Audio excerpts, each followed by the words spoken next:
My name is Mundo, and I'm a two-time CFO of the year and one of Pace Morby's business partners. And today we're going to talk about how to set the purchase price of a property in less than 1 minute. So let's go ahead and dive right in and start the clock. All right, let's do this. First thing we're going to do is we're going to type in the property address. So I am pulling up one of the properties that I bought recently via Sub2, and we're going to take a look at it. So what I do is I look at Zillow, I look at Realtor.com, Redfin, any of these reputable listing sites. So I'm going to go ahead and pull this up. So we can see here that this property is showing that it's worth $321,700, and you can see the range between 306 and 338. And then I'm going to go ahead and take a look at Realtor.com, and we can see 332. So we have a couple of comps that we're looking at, and this one is a little bit lower at 307. I like to use Zillow. So we're going to take this number, and all we're going to do is simply add $5,000 or $10,000 to it. That's it. That's the end of the underwriting. You can get into some really sophisticated comping and start drawing points on a map and really looking at comps and like-for-like properties.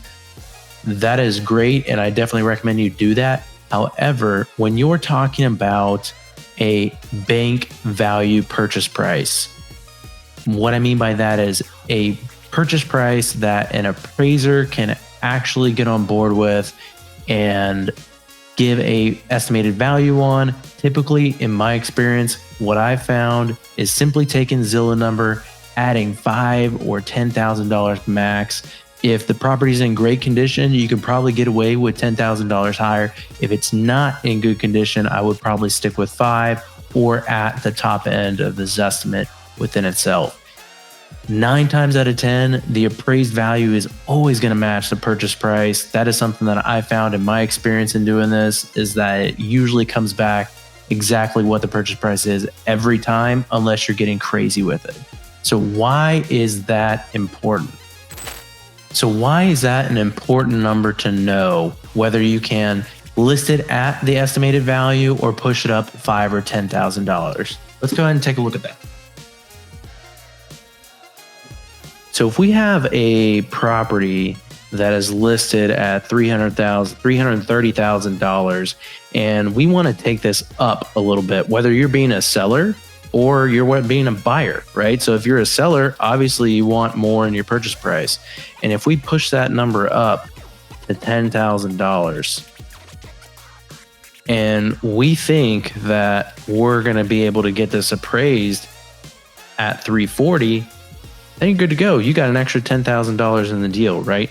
However, if you set this price at $10,000 and the bank comes back and appraises it at $330,000, guess what? This $10,000 difference is going to have to come out of the buyer's wallet.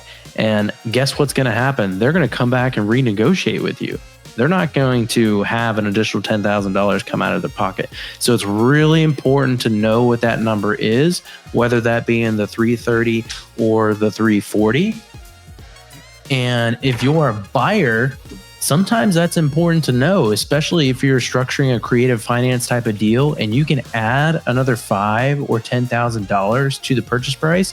That gives you additional leverage that you can take out on the property and hopefully put you in a better spot for your stabilization plan of the property itself. So hopefully you understand why it's important to know how to comp, and you really don't have to get into super sophisticated comping. You saw right there, we just did this in literally less than a minute. See you next time.